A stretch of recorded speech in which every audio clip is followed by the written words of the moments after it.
Right then, this is a quick walk around video on a bit of a windy day, I'm afraid. This is for a Honda CR-V. It's a 2-litre SE manual. This car's covered, literally just turned over 40,000 now. We bought it with the high 39s. Lovely service history, lovely condition. Oh, sorry, just been attacked by a fly. Just to go around the car for you, the lights and lenses are completely clear, intact, no cracks, no condensation. Bonnet, bumper, very, very clean indeed. Near side of the vehicle, lovely and smooth in the panel work. No obvious car park indentations or anything of the sort. Panel work's very, very clean indeed.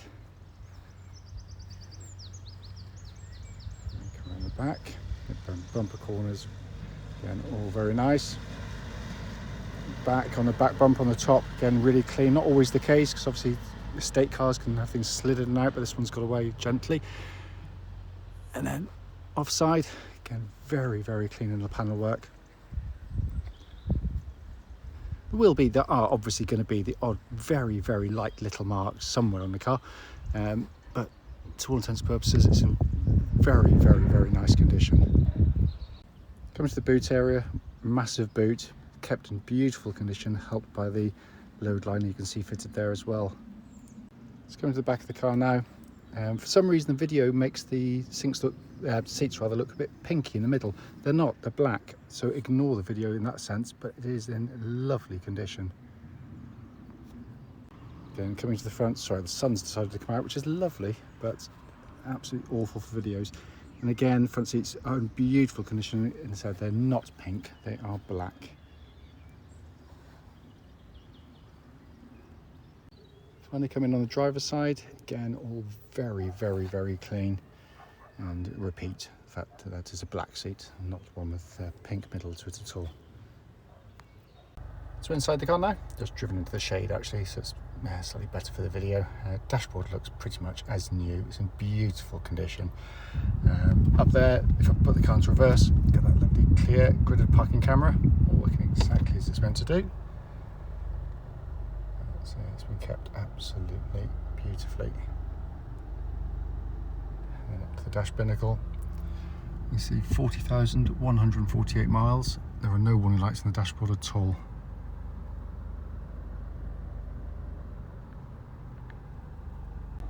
Finally, just to show you, owner's manual, pack and lock and wheel nut key, all here and present with the car.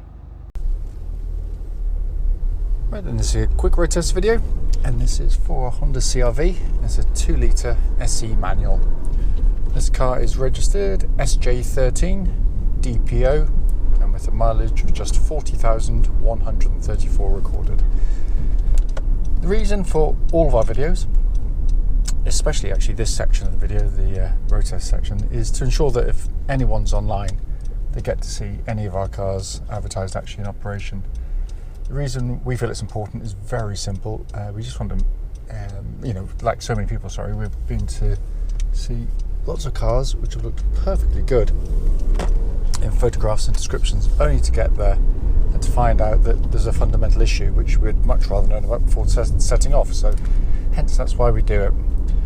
Also done on these lovely quiet country roads. I said that as a rarity here, a queue of cars stuck behind something. But it's just a very it makes for a nice peaceful test drive. We also do it on part of the road test route we take our customers on. Hopefully then that will be representative of what you feel yourself should you be offered a test drive in the car. So coming to the car, clearly been very, very, very well looked after mechanically. Wonderful history to the car, and it's blindingly obvious as soon as you get in and drive the car, because it's just so tight in every way. The engine, the steering, every control, it feels looked after in that sense. Engine starts instantly, of course, and settles to a smooth, even idle. There are no warning lights on the dashboard at all relating to the engine or any other part of the car. Temperature gauge running at a third, which is exactly where it's meant to be, and the car's been running for nearly 3 hours. It's just been delivered, so clearly up to full operating temperature. The engines are an absolute peach of an engine. Honda, it's almost unarguable are the builder of the best 4-cylinder engines in the world. Because what they do, they make every part of that engine just pleasant in every way to either own or to use. In terms of owning, you've got an engine that's reputation, for longevity and reliability. It's absolutely unmatched in its class.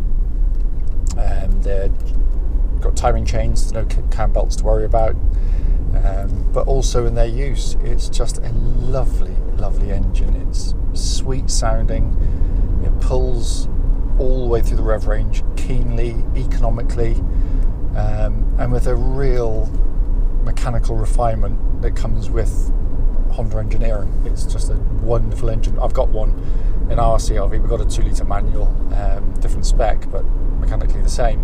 Ours has done nearly 112,000 miles and sounds exactly like this. So it just shows just how well engineered these things are.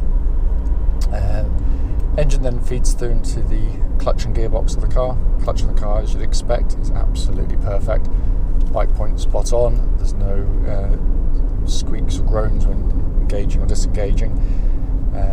And then you go to the 6-speed manual gearbox, which again, your classic Honda gearbox, brilliantly done.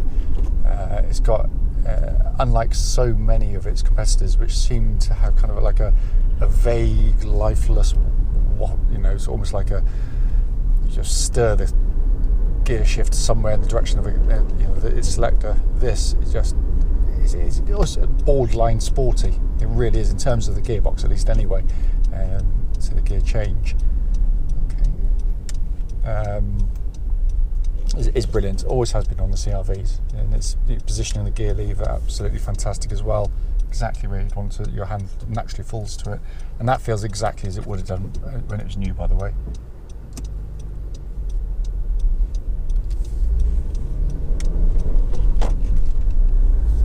So going to the steering, the CR-V, Honda, the best-selling SUVs in the world, and it's very, very easy to see why. Because as soon as you get in and drive the car, it is exactly like that. It's just very, very car-like. Steering, which tracks absolutely dead straight, no vibrations at this speed or any speed up to the legal limit. It's just lovely. It's really nicely weighted. It makes the car feel very kind of solid and secure on the road. Very, confidence inspiring in that sense. But it works beautifully with the chassis. They work wonderfully well together. And that's not to say, and it's not to pretend it in any way, shape or form, they're a sports car, because they are not. They are just a brilliant family car. It makes my blood boil sometimes, sort of watching some of these road tests and reading them. And there's the fun factor, isn't there? Well, if you're looking for fun, it isn't that car. It's just it's a car to get you and your family in it from A to B comfortably, but with really good body control, steering input, precise, accurate, beautifully done. And the chassis itself, listening out for as I'm driving along, by the way, is any kind of rattles or clonks coming from underneath the car that shouldn't actually be there. And there's nothing at all. It's absolutely as solid as a rock. The chassis gives you a really compliant, comfortable ride. It's again just very well judged, because comfort is a really subjective thing. Some manufacturers go for a very kind of pillowy ride, which feels great on test drives, by the way. People are blown away by some cars, but then when you own them, you suddenly realise when you put the kids in the back and you start going around some more twisty corners or roundabouts, that kind of stuff, you suddenly realise that the body control is pretty woeful. They kind of keel into corners, they lean over, they lurch. You get, body motions, not just one, but a secondary one as you're going into corners. And that can be really nauseating, particularly for, as I say, rear seat passengers. What the CR-V gives you is just a really good balance. The ride is beautifully damped, beautifully judged, but when you go through the corners, it really does flow through very, very well indeed. And we've just been to a trip to Wales and back in ours, and it amazes me how they can get it all together as well as they do, and it's just a very mature package, the Hondas. I'll just give the brakes a good old shove, make sure no one's directly behind me. Don't think there's anyone there. Yeah, really good brake pedal in the car. powerful, bites well, and there's no pulsing or vibrations when you hit the brake pedal hard, so all in fine order. So finally, to come inside the car, which is yet to be cleaned, but will be cleaned obviously, as you'd expect of any Honda car, just beautifully put together. Really a very, very solidly engineered vehicle. What I love about the CR-Vs, because we have one, we pretty much always have one, is when you get in them, you're just greeted by this lovely interior with brilliant visibility. So when you're on the road, it's really a confidence thing. You just get in the car, you feel totally in control. Forward, back, sideways, massive wing mirrors, all just helps to give kind of a sense of just being very much in control of the vehicle. The dash itself, everything's working. Sat-nav, radio, rear cameras. You've got a dual zone climate control system on this particular model. That means you can have slightly different temperatures side to side as well, and that blows out absolutely ice cold air as well. We've tried that earlier. Dash binnacle in front, just simplicity itself. Again, really nicely done in the Honda way. Simple, legible dials, not overdone, not over fussy. Just look at the dash, take your information in, look at the road. That's all you want, that's all you need. Then you've got this multifunction steering wheel with your hands-free controls, cruise control, further information display which you can have in the middle there as well. Just a lovely car, lovely car. And you can see why they are so sought after second-hand, because it is, lots of people have bought these, the previous generations years ago and been tempted to sort of try other stuff. You're absolutely right. Some other makes and models, which I'm not going to name them, which seem to offer better value for money in terms of what you can get for the age of the car and mileage, only to come back to Honda after a couple of attempts with the other stuff, because they just feel a little bit cheaper in terms of kind of the build and the engineering, and it's a repeated thing that we keep hearing. I can't fault this car. It drives absolutely beautifully. As always though, if you've got any questions, don't hesitate to give us a call.